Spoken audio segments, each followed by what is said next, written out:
Hello, boys and girls. Welcome to another episode of No One's a Critic. I'm Kino, joined as always by Mac.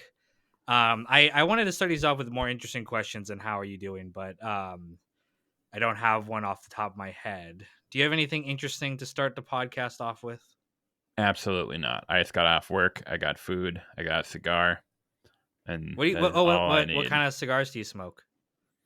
There are these Nicaraguan ones called CT Toros. They're cheap. They're only like I think 10 or 12 bucks.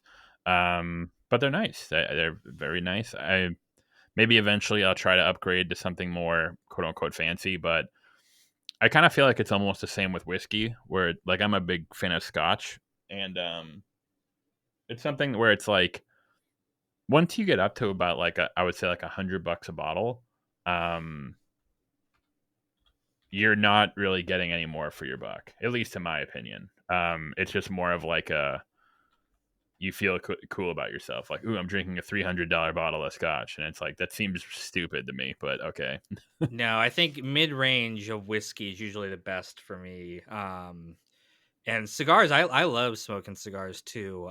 But Uh, the one thing I don't like about cigars is I don't usually like a big, huge like stogie. I don't want to smoke the entire thing in one sitting. It just kind of starts to get nasty for me after a while. I Hmm. really like the thin kind of cigarillos or whatever that something like what Clint Eastwood smoked in The Good, the Bad, and the Ugly. Those kind of smaller ones Mhm. you can just keep. I love those, and in fact, I smoked the brand that he smoked in the movie. I looked up what it was. I don't remember it off the top of my head, but I bought some of those, and those were always really nice because it was a good amount in one sitting without just kind of completely overwhelming your mouth with cigar taste. But yeah, I like cigars a lot. Nice. What you can do is 'cause this is what the guy told me. Get a cigar tube, which is just like a little plastic tube for the holders. They gave me one for free when I bought one. And what you can do is if you're like smoking, because like what I'll do is I'll smoke at work. So I'll step out, smoke it for like 10 minutes, and then what I'll do is I'll put it in the tube and I'll close it and it sucks the oxygen out. Yeah, I Um, have one of those too. Yeah, you can definitely portion it out. because I'm the same way. If I don't want to just sit there and do it all in one sitting. So Yeah, it can be kind of a lot. But yeah, this week, what are we talking about this week, Meg? You're kind of leading the discussion here. Well, I did see a couple new developments about the new Avatar live action series. It is coming out in less than a week. Um, the clip I saw was not promising. It was Boomy fighting Aang. It looked really bad. Yeah. I saw that it didn't actually bother me that much. I'm not too worried about the practical effects that much. Like that doesn't bother me. It's more so a lot of the stuff we discussed last time. And I know we've been talking about Avatar for literally like probably like 4 episodes in a row now. Um but yeah, I'm worried that the writing is not going to hold up at all in this new series just based on all the comments and a lot of the new developments we've been hearing about this. For me, it wasn't really the effects, the writing. I'm sure the writing will be fine. I think the big one for me is like just watching the clip.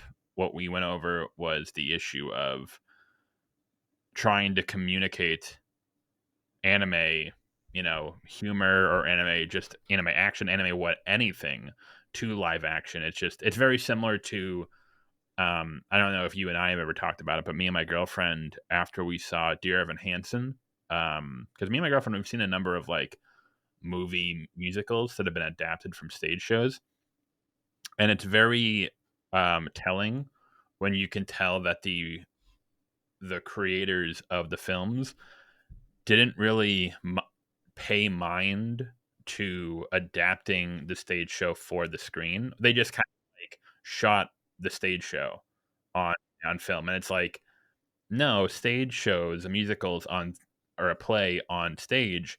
It's a different animal. It's there are certain things that you have to keep in mind on stage, and there are certain things that you don't have to worry about. So when you're making a movie, you have to translate it to a more visually interesting medium. And when you don't, it just comes off. That's why most movie musicals you've probably seen, like Cats or Les Mis or Dear Evan Hansen or whatever, they just kind of come off as boring because it's just people standing around singing. Which when they're on stage, that's fine. But when you're watching a movie, you need something more. Yeah, I agree.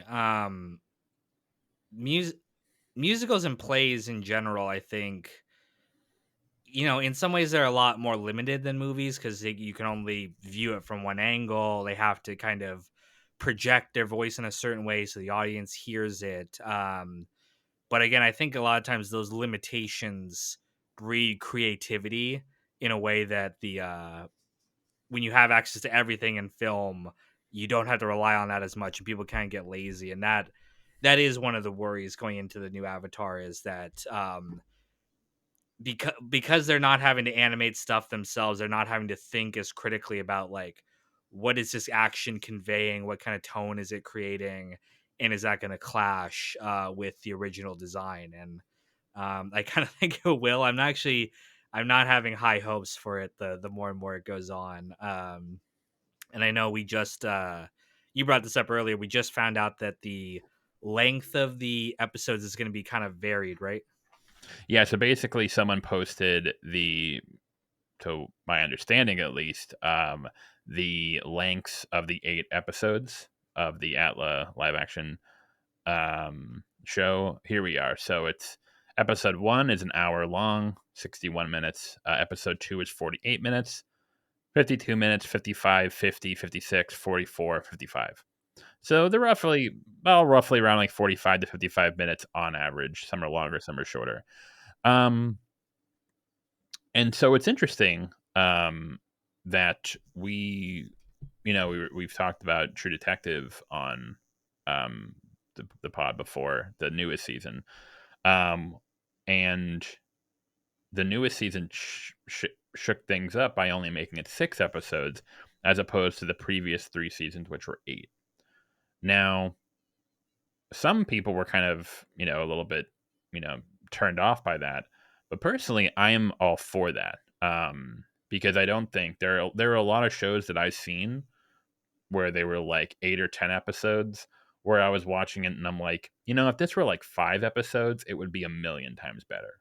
Because if you have to fill up 8 hours, you're gonna add extra characters, you're gonna add extra dynamics, you're gonna add, bullshit red herring plot lines that don't go anywhere. But if you just like trim it down to the bare essentials, you'll probably have a much stronger show. I felt like season 2 and 3 of True Detective, I think that if they were cut down maybe by like an episode or two, maybe even more, they would have been much better shows. Well, that's what's weird about season 4 of True Detective, and I've not finished. I'm not all caught up yet. I'm planning on kind of catching up when the final episode comes out, right after, like a few days after recording this podcast. But it seems like they've shortened it, and they've done a lot of those same problems you just brought up. Too many characters, too many relationships, not enough focus. And we were kind of discussing this before the podcast started, but people have been complaining that it doesn't feel like True Detective enough. And I felt that, and I'm only basing this off of your video in particular, but it feels like season 4 is much closer to like season 2 than it is 1 or 3, which is very much to the show's detriment. It feels like a lot of the same problems that you brought up in that video about season 2 are being kind of repeated in an unintentional way in season 4.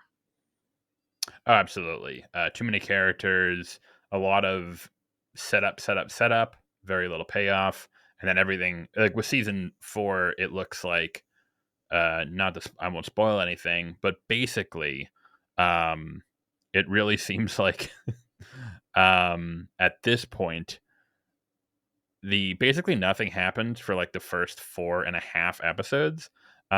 Stuff finally starts to happen in the second half of the 5th episode.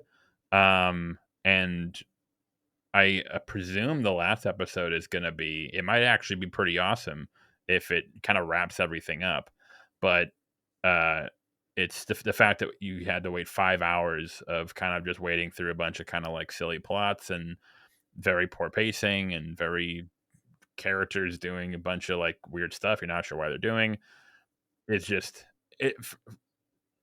I was excited because I figured, oh, if it's only 6 episodes, they must have trimmed it down from 8, which means it's going to be tighter. But now that I'm watching it, it really feels like not like almost being it's might being a bit overzealous, a bit hyperbolic, but it almost feels like a feature film length. It's like it honestly feels like 2 hours worth of story spread out into six. Which Um, that might be what the thing was, because again, it's very possible. I Yeah. don't remember reading exactly what it said, but this was something that the director Issa Lopez had been working on before she'd been contacted to take over True Detective, and I think she kind of worked it into this story, which it's possible to do that well. People have adapted like a feature film like thing into a series and actually enriched it, but Mr. Robot was in a case of that where Sam Esmail originally envisioned it as a um, film, but it was too long. Uh, it kind of grew bigger than a feature film. So, yeah. I mean, The Sopranos, David Chase kind of had hoped that the oh pilot would yeah, fail that is so that true. he could just film another hour of it, turn it into a movie, and then Yeah. we got an amazing series out of that. But yeah, in this case, it doesn't seem like it's working out well. We'll see how that final episode goes, but I'm not super hopeful about that. We were talking a little bit earlier though about varied episode lengths before the podcast started, and I kind of brought up that I didn't like that. When you told me though the actual numbers, that doesn't bother me. If we're going between 60 to like 50 minutes, that's pretty normal. Even something like The Sopranos does stuff like that. What I don't tend to like is shows that go like from 60 minutes to like 93 minutes in some episodes. Like they try to do like an episode and a half in one episode, sometimes for like a finale. The Wire's finale, I just looked it up, was 93 minutes, and I felt like that episode was kind of poorly paced in terms of Hmm. trying to resolve everything that had been going on in that season in the final episode. It feels very rushed. I mean, they arrest Marlo Stanfield. Spoilers, by the way. They arrest Marlo Stanfield. They lose the case against him, and McNulty gets fired all in the span of one episode. It just feels like that probably should have been divided out into like 2 episodes. Well, it's interesting too because season 5 was cut down from Yeah. the original 12 or 13 episodes, so it only comes out to about 10 and a half. What if we added like another extra episode or two? Would have things turned out a bit better? I would say probably. Oh, I think, absolutely, they would have. yeah, I think some of the season 5 issues would still persist, but I think that would have greatly helped. Season 4 had Um, 13 or 14 episodes, like more than the usual. Like normally it was like 12. I think only season 1 and 4 got extra episodes, 13 episodes, and yes, those and were the better then seasons. and season 4, the finale was I think 71 minutes long. Okay, Final so that's grades. going a little, yeah. So A little bit, 10 minutes extra, but not that's not 30. bad. Like, Yeah, the yeah, 30. I think that was what I brought up. The problem is, I think a lot of shows try to do that. I think there's something where the studios, they don't have to pay as much money if it's a longer one episode than paying out multiple episodes. Um, I see. Game of Thrones did that with season 8, and I felt like that fucked up the pacing a lot. Besides all the other problems of season 8, and I remember in Sopranos they actually did the same thing with. And sorry if you can hear my dog running around; she's being all crazy. Stop. Uh, uh, with season 6, really it's really 2 seasons, but HBO billed it under season 6A and 6B, and it was to they didn't have to spend as much money like renewing contracts and getting people to sign up for another season. So there's a lot Uh, of behind the scenes fuckery when it comes to like some of this shit. yeah, so that's the thing. I think when it comes to streaming, I think varied season lengths are good. Because every show does not need 13 episodes. 13 episodes in and of itself, I think, is kind of a weird thing. Obviously, it makes sense because 13 weeks is literally a season of the year. I get that, but I always thought that 13 episodes was kind of strange. Um, but then like a lot of shows like adopt a 10 episode season. Sometimes it's 8. Sometimes it's 5 or 6. We're seeing that a lot more often now. Um, And I'm totally fine with that. Again, I think it depends on the story. Do you need 5 episodes? Do you need 15 episodes? I agree to Well, an extent, but I also I feel like some of that is just the studios don't want to spend as much making more episodes, and I feel like we're getting less and less content for some of these things. I agree with you to an extent that I don't want bloat and I don't want shit. I'd rather have fewer good episodes overall, but I mean, just looking at something like The Sopranos, The Wire, Mad Men, I think it's kind of I think you can do a full season longer than even 10. Even going to 10 has bothered me lately because a lot of the shows I used to like back in the day would do upwards of 20 episodes in a season, and a lot of them were still very very good, like House. Again, it's a procedural, so it's a little different, but you get 20, 21 episodes in a season, and I thought that was fantastic. yeah. Well, I think that maybe that's a better way to differentiate. I'm talking specifically about more serialized dramas. I think with like episodic dramas or more, procedural dramas, I think that's fine. Because obviously it's like, that's the whole point of it's like multiple different adventures. But when we're talking about like heavily serialized content,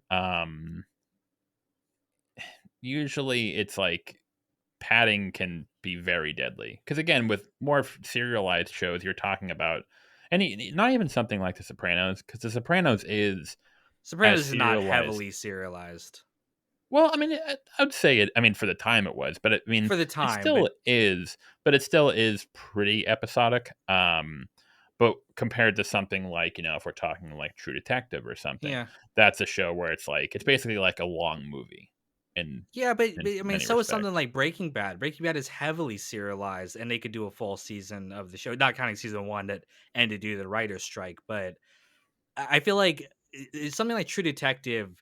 We should have called it a mini series. 6 episodes to me is a mini series, but that's not what it's being billed as. This is being billed as a new full season of a television show, and I don't know. I agree with you in spirit. I don't think people should be artificially shackled to, like, again, seasons have to be 10 episodes exactly. Episodes have to be exactly 60 minutes for advertisers or whatever. I don't care about that, but I part of me does feel a little bit cheated as shows are going more and more into shorter episode runs. I'm like, I want both. I want quality and I want a good amount of length to really kind of enjoy the show for a while. So yeah, so that's in terms of the episode lengths, but sorry, the number of episodes per season or series or what have you.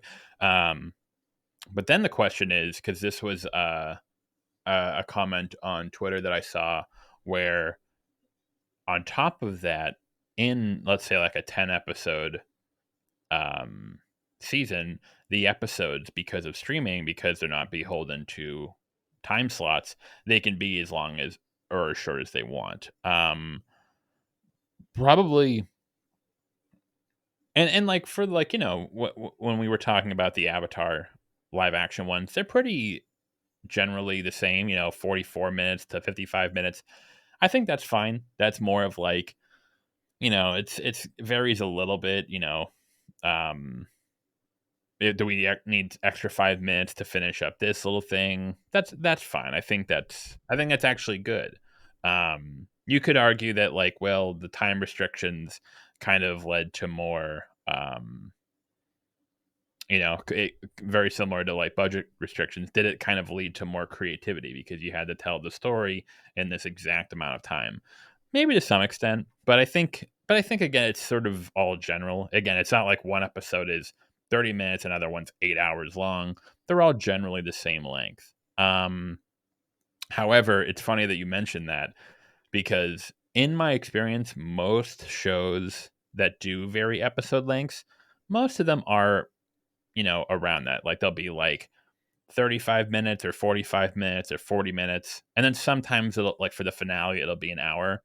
In general, I'm okay with that. The only one that I thought was absolutely egregious was did you see this Stranger Things season 4? Yes. Those are the final episode is so here it is. Here it is. Um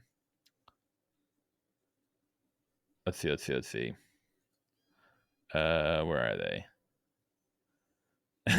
So the first 7 episodes, an hour and 16, an hour 15, an hour 3, an hour 17, an hour 14, an hour 13. So each about like 70, 75 minutes. Um, but then episode 7 is an hour and 38 minutes. Episode 8 is an hour and 25 minutes. And then the episode 9, the finale, was 2.5 hours long. Because I remember my girlfriend when it came out, she was excited to binge it, and she saw the episode length, and she was like, "What the fuck? I can't watch. I was hoping these would all be like 45 minutes long. Damn it." No, and yeah, that is egregious, and I think it really fucks up the pacing. Not to say that I think Stranger Things had good pacing or storytelling long before that. Like, I have not seen a show fall off as hard as Stranger Things did after season 1.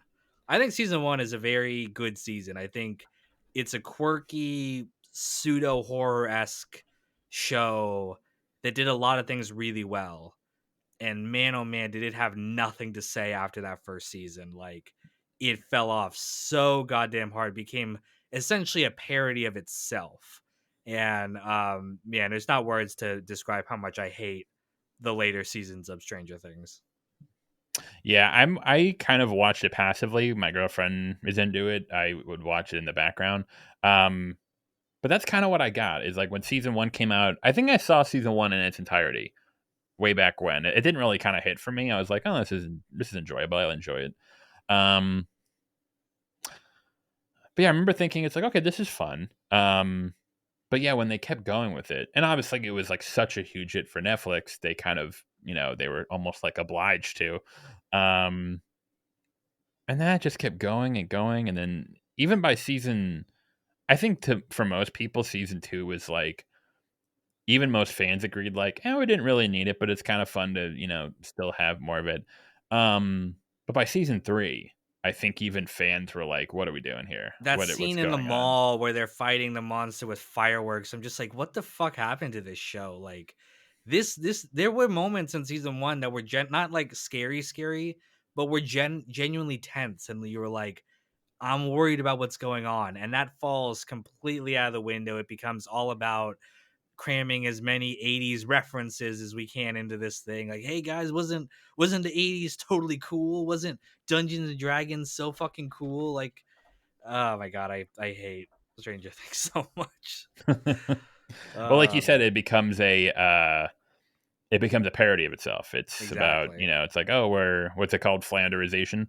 Yeah, yeah. The things that kind of made it, quirky, and the things that people enjoyed about it, you try to, it's kind of like that joke when like a brand tries to make like a meme joke, and they're Yeah. like, you ruined it. That's kind Yeah. of how it feels, where you're like, we like this show because of these quirky things, but then once the writers realized that, they kind of played them up way too much, and it just kind of ruined. It's like, it's very similar to how I feel about like when the Dark Knight, if we're talking about the Dark Knight, Heath Ledger's Joker, I think they say he's only in the film for about like what, 25 minutes. He only has like I about, could see that. Yeah, it's very he short doesn't length. have as much screen time as most people think.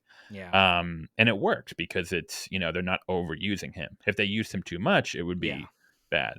The problem is that like ever since then, people have been like trying to like recreate that, and Yeah. it's just they've just been overdoing it, and it's just like you're you're missing why it was such a big deal, or why it was so impactful at the Yeah. time. I don't even know if my girlfriend's gonna even. She probably will. I was like, I don't even know if she's gonna bother with season 5, because it's like I thought season 4 was gonna be the finale, like the 2.5 hour finale. I'm like, oh, that's got to be the ending, right? The series finale. She's like, no, Are there's a they whole really other doing season. another season? I actually don't. I didn't Yeah. even know this. Oh yeah, no, I thought that was the finale too. nope. It's another season, Jesus bro. Christ, they won't let this fucking show die because it just makes them so much goddamn money. And God forbid when it's coming out. And then the kid who plays Will Byers, he like is like super Zionist too. It's like, oh no. Oh my god, it's such a mess this show, All and the kids are gonna be like 25 years old by the time the final season airs. I don't I know what they're thought I doing. thought that girl, the main girl, had like moved on. She was gonna do a bunch of like she got paid like $1 billion to be in like a Star Wars thing or something, and they'll probably pay her a fucking bunch of money to be in this thing too. It's again, this Millie is Bobby Brown? Netflix's. Yeah. Oh, is she gonna do Star Wars? Uh oh, No, that's not a good again, I idea. mean, she obviously like she blew the fuck up thanks to this show. But I know that they like she was getting a bunch of offers to do stuff because again, she is like the number one Zoomer celebrity now. Um, I actually saw, by the way, there was a YouTube video that broke down who are the most famous people by generation, like statistically, like using math and everything. And one of the kids from this show is the most famous Zoomer. I think it's the Dustin character, Gaten Mataz- uh, Matarazzo. The Dustin, the one with the fucked up teeth. I think that video said he is the most famous Zoomer out there right now. Really? Of all Yeah, I the don't. It seemed ones in, weird, but I don't know yeah. if it's. I don't know. It might be bullshit, but Or I wonder how they calculate that. Yeah, I don't know. this show did blow the fuck up. So again, it propelled these kids into like fame, and Netflix is making a bunch of fucking money and merchandise off this shit. So And they can't really. They Netflix kind of doesn't really have anything else, so they're kind of banking on this. maybe But the I new don't know. Avatar series. Maybe that'll be their new cash cow. I'm gonna give it a shot. I have Thursday off. I'm probably gonna wake up, chill, probably watch a few episodes. Give it. Yeah. I'll give it its day in court. Same thing with like True Detective. I was like, that's kind of what people bug me. It's like I'm just gonna let it finish. I'm gonna watch the whole thing, see how it goes, and then I'll pass judgment. Um, Another example. So yeah, so Stranger Things is really the only show I could think of where like the episode lengths are like the variance in them are kind of egregious. Um, and again, it's kind of like that was just like Netflix throwing the budget at them. It's like, did that episode really need to be 75 minutes long, or could you have done it in 55, 60? Would it have been better if it was shorter? Um, However, another example, which I kind of, to your point, um, kind of uh, is sort of proves and disproves the point is, do you watch The Bear? No, The I've not cooking the seen it. cooking show in Chicago. No, I've not seen it. So season two is originally it was um originally the first season was 8 episodes. Each one was about, again, like 25 to 30 minutes. Um However, in season two, they vary a little bit. Some are like, I think like one's like 30, some are the 35, some are 40. Again, they're pretty variable. However, there's one episode that's much longer. I think it's like an hour and 5 minutes. However, it makes sense as to why. It's a flashback episode that kind of explains the main character's family situation. And there are a lot of characters, a lot of history, a lot of references to stuff we kind of know but don't really. Um, so that's a situation where this is a good use of the elongated. It makes sense why this episode is longer than the rest, and it doesn't. To your point, it in some cases would it throw off the pacing. In this in this case, one, if it was like a regular length episode, it probably would have been paced way too quickly. And two, if it was split into two episodes, it wouldn't make much sense. It just wouldn't, the flow of it would make sense. So that was a decision where the flexibility of streaming lengths paid off very well. You know what? Um, Going along with that though, another thing that people have been having problems with these shows is not just the varied episode lengths and stuff like that. It's the time it takes for seasons to come out. A lot of shows nowadays are taking multiple years off between seasons, and the reason I bring that up is because I saw one of the praises I saw for The Bear was that it had three. It's on like season three or finished season three, right? Back to back to back, Yeah, yeah. back to back seasons every year, all good quality, and that's becoming increasingly rarer. Where again, the length it takes some of these shows to come out in between them are getting long, and obviously there's some things that you can't help with that. it takes time to film something like House of the Dragon or whatever. But there is something to be said of like a long wait. People kind of forget what's been happening from the last time they saw it if they were keeping up with the show as it was coming out. And that is another challenge with today's media culture. And I don't exactly know in that particular case what the reasoning for it is. House Obviously of the Dragon? COVID, or no, just in general, like you're Yeah. pointing out, why does it take like 2 or 3, sometimes even longer, for a new season to come out when it seemed like back in the day it was, every season? Yeah. And it's not a matter of like, oh well, they're increasing in quality, in terms of like, special effects. I don't really think that's the case. Game Yeah. of Thrones originally didn't have that problem, right? Yeah. Yeah, you could yeah, definitely that I think there was a gap in like season 8 or whatever, but I think yeah, you're right. It's not so much that the work is becoming harder or there's more of it. Sure, that is the case in some of these things, but you also have to factor in a lot of times shows will grow their staff as they develop and they'll have more Exactly, resources. and they'll I think pump more some money into it. Yeah, yeah, I think some of it's COVID, that definitely affected we're things. still probably feeling the Yeah, effects we're of it. still Yeah, feeling it, but I also think that shows are just getting more comfortable taking their time longer, which I don't begrudge them. I don't think they should rush out something if it's if the break is going to justify the increased quality. I think they should take it. I mean, Sopranos took a year off between seasons. Like again, it was a full calendar year between I think season 5 and 6. but granted, that was what, a season and a half, basically, or a Well, season, no, even because it they was. took another gap between Oh, 6A and okay. 6B. So I think that was justified in that case. I think David Chase specifically really needed time to kind of think He about asked like for it. what are we gonna Yes, do, and that worked out fine in that case. And you could argue that in hindsight, these things are fine because again, nowadays, who cares, right? You can see the entire Sopranos straight through. You don't really have to concern yourself with the time gap. But I also think that one of the reasons the Sopranos works is you are meant to feel kind of a break in between the end of season 5 and the beginning of season 6. Like time has passed in the shows yes, itself. And I think that's reflected. Whereas something like House of the Dragon, because that first episode is going to take pick place immediately. Yes, the exact same second, I think there's going to be a little bit of a disconnect there where the actors are going to look a little bit older. You know, we're going to forget a little bit of the details we saw last time, and I think that will hurt it a little bit. absolutely. Yeah, it's just like that always happens. Like the makeup, I even like when it's like a year to year, especially when it's. I think even Breaking Bad had this problem, where it was like it picks up immediately after, and you can just kind of tell from like you can tell the makeup's different just a little bit, and it's just kind of like it's not a big deal. It's like such a stupid minimal You know what's thing, but the example that I thought of, and I was thinking in my head, what are they going to do about this? Was Umbrella Academy. Um, oh my god, that show, is it still going on?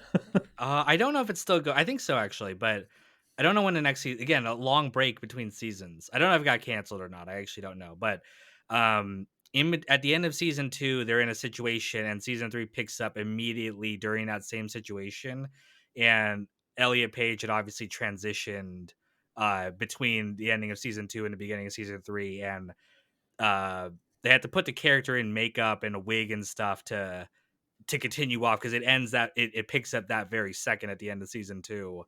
But even still, it's like there's a little bit of a disconnect where you can see something has changed. And again, obviously, that's not that important in terms of this actor's life or whatever. But you can feel there's been a change in between those two seasons. And I think I don't know exactly how they handled it, but I think that the way that they went about addressing that Elliot transitioning was like they kind of like go through a portal or something, and they're like, "Oh, you're Elliot now." He's like, "Yeah." It's like, "Okay," and then It takes keep going. they do an episode. They basically there's an episode where everyone's just kind of lounging around, and the character goes on a self discovery and discovers that they're trans. And again, they have to factor it in just because of the actor, but it And did it feel like it. fits. It fits with the show. From what I know about the show, it kind of fits within the I don't thing, know right? about that. For I mean, I'm not saying they can't be a trans character on the show.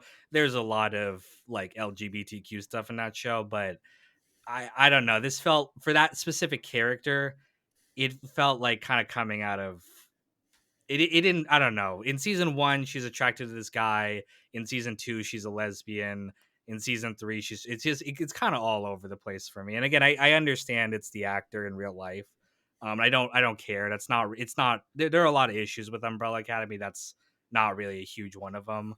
But it you can tell there's outside influences affecting some of the story decisions of that show. Well, funny enough, that's another um, argument for why personally I'm okay with more stream, not even like episodes per season, but just like fewer seasons for a show. Is that what ends up happening is that you get storylines where, I mean, like probably a big you can really see this when it comes to like episodic television in terms of like, you know, the ones I'm thinking of are like The Simpsons or South Park or The Office or Friends or any sort of show like that, or even House. You mentioned House. Is that it kind of like it's almost always the same pattern. It's like the first couple seasons, usually the first season, it's kind of rough. You know, they're kind of like finding their footing, finding out what works. And then at some point, usually around season 2 or 3, they kind of hit their stride. They kind of figure out what works. They find out like what's working about the show, yada yada. And there's a good period where it's like, okay, it's just on it. Everything works. And then at some point, something just changes. It just feels off. It's just you can kind of probably a big perfect example for The Office, which I loved. It's a perfect example. Yeah, or not even that. I would argue that come season 7, which is when he starts to leave, or even season 6, I would say, um, the episode started to kind of. I think the big one was they when the episode started to venture out of the office. Because season 1 was very rough because it was still trying to do like the UK office thing, and then season 2 is where it hit its stride. Season 3, 4, and 5, I would say, is like put it up against any run in television history. Like it was like godly. Every episode was a banger. It was unbelievable. And then season 6, there were some really good episodes, but you kind of, you know, at that point, Jim was getting his promotion. I think Pam was like going to art school, or maybe that was earlier in season 4. I don't know. But there was like a bunch of other stuff going on where it was kind of like, wait a minute, what's going on here? Where the show is supposed to be about Yeah, the it people is in the stretching the office. limits of its premise. Like Yes. there's a Family Guy joke where they're like, "What kind of documentary follows you home after?" You know, it's because Yeah, it's supposed to be a perfect. Yeah, documentary about the. You know what bugs me so much though? I know this is a non sequitur. I hate shows nowadays that copy The Office's format without copying its premise. There are so many mockumentary shows out there nowadays that have the characters talking to the camera, but the premise of the show is not that it's a documentary being filmed. Like they're just talking to the camera randomly. Yeah. Modern Family is a perfect example of this. Like they have these sequences where they talk to the camera like The Office, but no one's filming them. There's no That documentary. Yeah. that's there's no documentary in the show, and it bugs the shit out of me. Parks and Rec, I think, is like this too. I don't think Parks and Rec is a Yeah. documentary, but they're obviously just copying The Office, and they're cheating. Like you can't have the character just tell their thoughts to the camera like that if that's not like a conceit of the show. It's just cheating and it bugs the shit out of me. True. And like but to be fair, like the point of The Office was that like it did kind of use that documentary vibe of like as the setup. But the problem is that like it from there on it doesn't make like it makes no sense. Like you're telling me these documentarians are with these people every single day of their lives recording.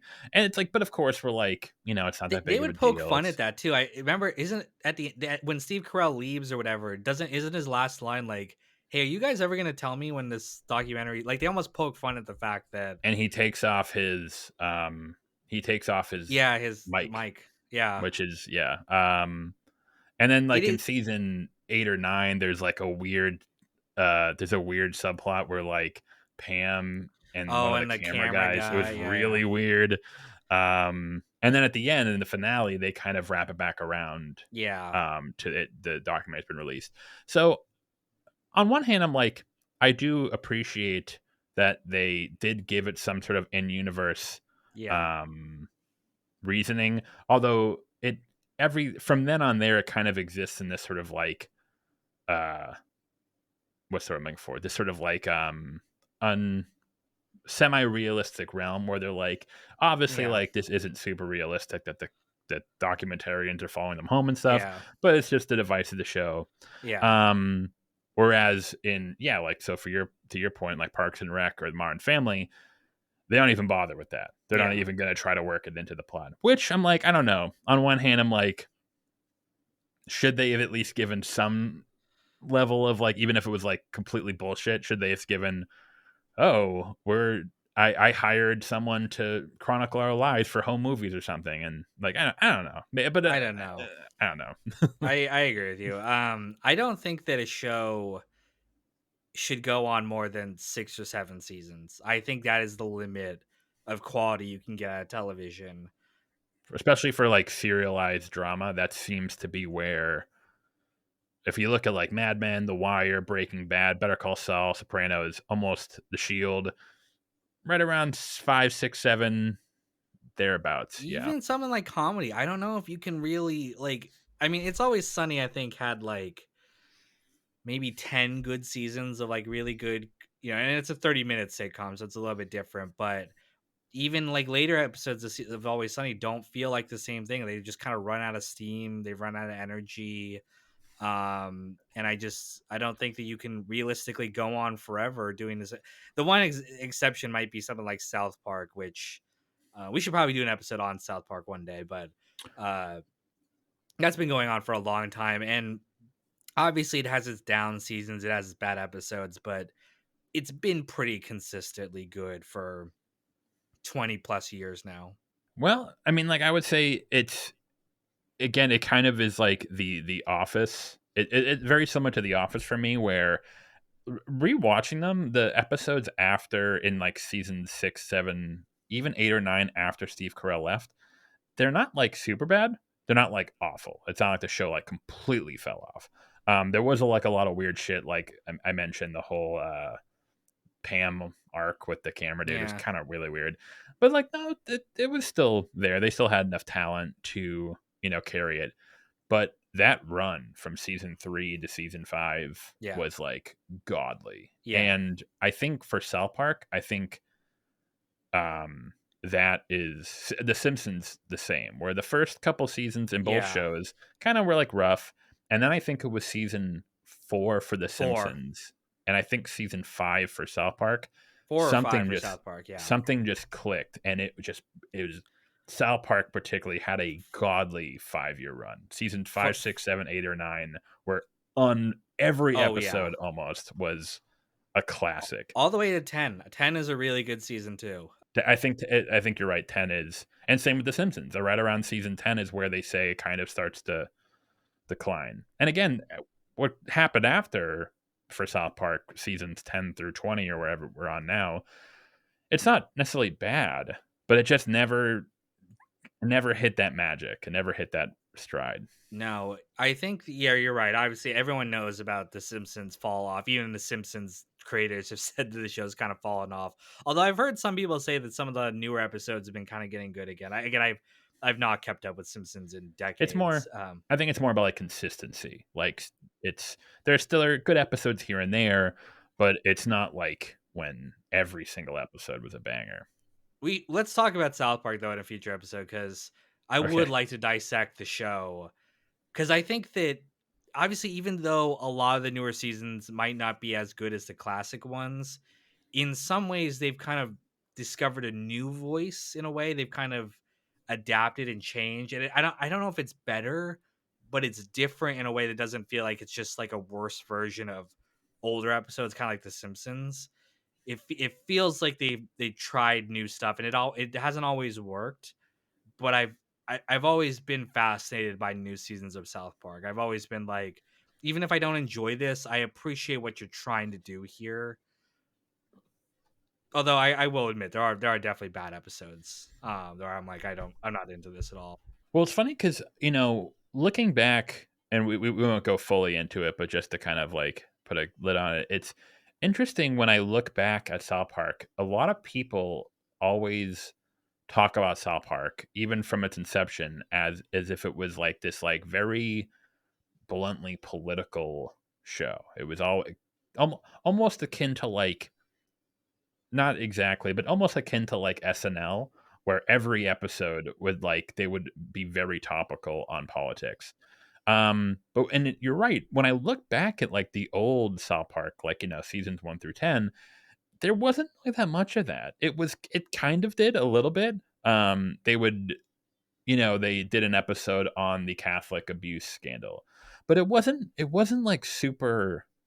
It wasn't like hey, this thing was in the news. We're going to do an episode on it. It was more about just kind of like generally in the culture, or like, they did an episode on J-Lo, but it wasn't because it was on J-Lo. It was just, oh, J-Lo is a popular figure. And at some point, I think that's sort of where, at least for me, South Park kind of started to, for better or worse, change, was when it seemed like the episodes were much more topical. They were very, oh, this happened in the news like 3 months ago. We're making an episode on it now. And I think that's sort of where for me it kind of, because again, it all kind of felt like, to your point, it kind of felt, or to my point, sorry, it felt like an SNL sketch. It's like, oh, this thing just happened and now we're spoofing it.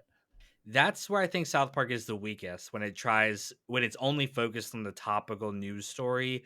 Whereas a lot of the old episodes, even when they would do something political or something like news related, they would tie it to the characters. They would really try to tell a story with the characters. It just happened to be about these different things. And I think that is what people found weak about the newer seasons was episodes where it's like it's just the news story and we're doing the barest essential we can to justify telling it in South Park. Hmm. And they don't always do that. Again, I think some of the newer episodes do manage to tell a story. And I think again, there was stuff like I don't know the exact number, but there was a few seasons where they were trying to do a serialized story where every episode led into the next one. And That while was I one of the more wasn't recent ones. Yeah. yeah, and while I wasn't perfect, I appreciated them trying it. I appreciated them putting some effort into doing that, even if it didn't necessarily pay off the way that they might have hoped it would. But you're right. I mean, there's that middle section because again, the early seasons of South Park they kind of suck. Like seasons 1 through 3, like Yeah. not that Not very. there's some funny bits here and there, but it's very crude. It doesn't know quite yet what it wants to be, and then it really hits its stride towards the middle. And again, I think you're right. Most shows are like that. I think House MD we brought up, which is one of my favorite shows of all time. I think if House MD ended with the season 6 opening where he's in the mental hospital, it would Hmm. be a perfect show. It would be like Yeah. just incredible because every season was getting better and better until like season 6, and then it kind of started to go downhill. But yeah, man, that shorter window of like a godly season after season, that's really what you want to hit. I mean, that's again something like what Breaking Bad did, and they knew to get out before people started getting sick of them. Yeah. Yeah, I'm looking at the episodes right now. Um, there are some bangers through the first few seasons. Season 3 has some. Season 4 has a couple. The one my favorite is the one where Cartman joins NAMBLA, the North American That's a funny NAMBLA. one. I That was a remember great that. episode. Um, Fat Camp when he gets sent to Fat Camp.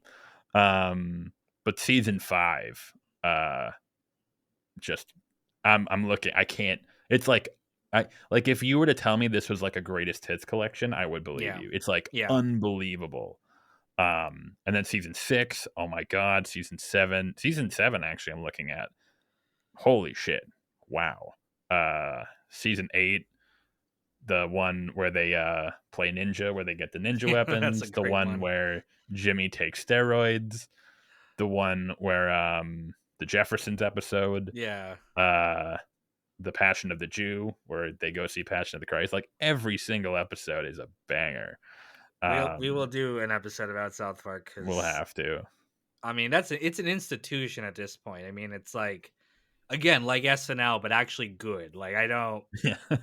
This is sad. I've never enjoyed SNL ever. I've never. I mean, there's certain bits they've done that are funny, but I've just never even enjoyed the premise of SNL. SNL is a perfect example of, and it's so timely because we're talking about. I don't know. I almost mentioned this to you today, where I was going to mention we should talk about um what is someone if we're having a conversation like was it like a good year for cinema, or like what is the current state of cinema, what is the um what is the criteria we use? Do we use the number of good films, number of bad films, box office returns, box office bombs, et cetera, et cetera, et cetera? And I think depending on what criteria you can use, it can be good, bad, whatever.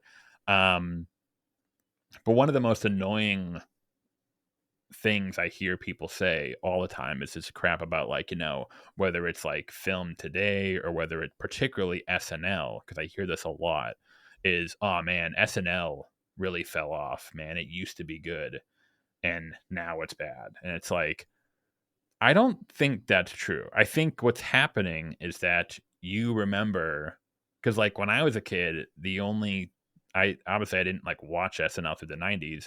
I haven't gone back and watched all those episodes all the way through. What I did was I went on YouTube and I saw all the best sketches from a 10-year period. Or I watched like a best of Will Ferrell or best of Chris Farley DVD that spanned like a 10, 15-year career. And yeah, it's annoying to your point because so many people will say that, where they're like, "Oh yeah, man, back in the early 2000s or the 90s, SNL was great." And it's like, I feel like you're just having selective memory. Same thing with, "Oh man, back in the 60s, look at all these great films." It's like there were tons of really shitty films. You just don't remember them because they haven't stood the test of time. Um 'Cause, like, even if I were to ask you, like if I were to say like 2007, we had Michael Clayton, we had There'll Be Blood, we had No Country for Old Men. 2007 probably had a lot of shitty films too, but we just don't remember them. So yeah, I'm glad you brought that up because that argument really really bothers me. Yeah, I think that most things, if you look at it's like you only notice the hits, like you don't know, and maybe that doesn't matter. Maybe we should look at like how many hits did a year have, and Yeah, that can be the judge that's of a it. better Like, way to put it. because again, no one really cares how much shit comes out if a bunch of good stuff comes out at the same time. And there are definitely years I think where we've not gotten good movies, we've not gotten good television. But I think that again, people also look at it too short of a time frame. Like in one of my earliest videos I did, I said that The Sopranos led us to the golden age of television we live in now. And this was like 2019 or 2020, somewhere around there, and people were like, the golden age of television is like over, like there's no good. And I was like, I'm not saying the year 2020 was a golden age. I'm saying the decade of, 2010 to 2020 or even longer. There's a lot of good stuff in this time period, and there's going to continue to be good stuff in this time period. I don't know if there's an actual definition of like how long a golden age lasts or whatever, but I think people only look at it as like, if I haven't liked any of these shows that came out this year, the age is over. And I don't necessarily think that's true. I think that again next year some great stuff could come out, and when we look back we're going to lump this into like a larger time period. It might be a decade, it might be longer, who knows. But I tend to look at these things a little bit more broadly when we're talking about quality of a time frame. Yeah, and that's kind of why and it's a good point that you mentioned it, where it's like when people talk about like say like the 70s, it's like, oh, there were so many good films in the 70s, but no one ever talks about like, oh, it's 1974 was a great year for cinema, or like 19. If I were to like actually pick like a 3-year run, 1974 through 1976 was like Chinatown, The Godfather Part Two, Dark Day Afternoon, One Flew Over the Cuckoo's Nest, Rocky, Taxi Driver, Jaws. Like there were like that was like a godly little period there. But if we're just like going by year to year, it's like, okay, it's and so that's a good point where people say this like, oh, was it a good year for film? It's like, well, it's like, do we really think of stuff like that, or Yeah, do we we don't kind look of at look it that back? short. Yeah. I took the effort one time of like mapping out all the different shows that were on television, like their runs, and seeing when the most hit shows were happening at one time. I think it was like 2014 or something around there. There was like a bunch of hit television shows on at the Oh, same like Breaking time. Bad, Mad Breaking Men, Bad, that Mad like Men, a yeah. bunch of other stuff going on. I think that was one of them. Or you know what you could do is this isn't like the best barometer, but I think it's pretty good. The AFI, American Film Institute, puts out a list of top 10 TV shows per year. Um, and sometimes I'll use that. Again, sometimes they'll pick like weird choices, but in general, they'll usually pick like um, it's a lot more what's what I'm looking for? It's a lot more less. It's a lot less subjective, I would say, because like there's less TV shows. So if I go through, if you said 2014, uh, oh yeah, look at this: The Americans, Fargo, Game of Thrones, Mad Men, Transparent, Silicon Valley, Jane the Virgin, uh, or even maybe even the year before that. I'm wondering. It might have been a year before. It was sometime around there. Oh yeah, The Americans, Breaking Bad, Game of Thrones, House of Cards, Mad Men, Scandal. Yeah, it's just godly. I saw that there was a compilation of all the Emmys that Breaking Bad ended up winning, and you look at the shows they were up against, and you're like, it's almost insulting that a lot of these other shows, like obviously Breaking Bad's a great show, but Mad Men, House, again 24, there was just so many other, like you're like there was so many great shows on during this time period. But even then, something like 2013, 2014 is not that long ago. I mean, obviously 10 years ago now, but 3 years ago, it was still even closer. So it's like, yeah, we look at these things a little bit too closely. And I do think that there's still going to be good stuff out coming out in the future. I think that people kind of get down in the dumps when something like True Detective season 4 kind of sucks. It's like, yeah, obviously we wish it would have been better, but there's going to be other shows. There's going to be more stuff coming out, and I'm hopeful about the future. Yeah, and I guess it's to kind of bring it back to what we were talking about shows coming out year to year, as opposed to like taking two or three breaks off. Um, I think it's also just because like the whole industry. Again, I really think that the COVID, um, people are going to very people are going to are always going to underestimate how much of a wrench it threw in the industry. Because like I remember this when people were talking about like the Oscars, where I forget what year it was. It was like it was the first year of like Oscars so white, um, and someone, because like all the main acting nominees were white people, and then the next year there were a couple of films that were nominated. I think Moonlight, Fences, and Hidden Figures. So those were like three big award contenders, and a lot of people. It was so annoying because a lot of people on Twitter were like, on both sides. One side was like, "Oh yeah, look, this is the Oscars. They're really, stepping up. They're really nominating, and the studios are listening." And then you had the other side that are like, "Oh man, these films are only being nominated to make up for last year." And it's like, and I think even Denzel Washington, who directed and starred in Fences, came out and said, like he didn't call them idiots, but he basically was like, "These movies take like."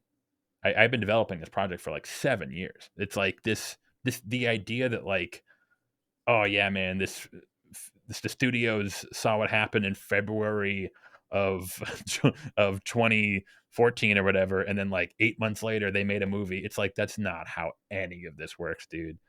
These movies are in like, and even once like that's just talking about like when production starts. Um, Movies could be in pre-development for like fucking forever, especially TV shows, I would imagine. Yeah, again, like there's a lag period where it takes time for any kind of changes to come through, and Mhm. um, yeah, COVID has affected things for a long time. It messed up a lot of season 6 of Better Call Saul.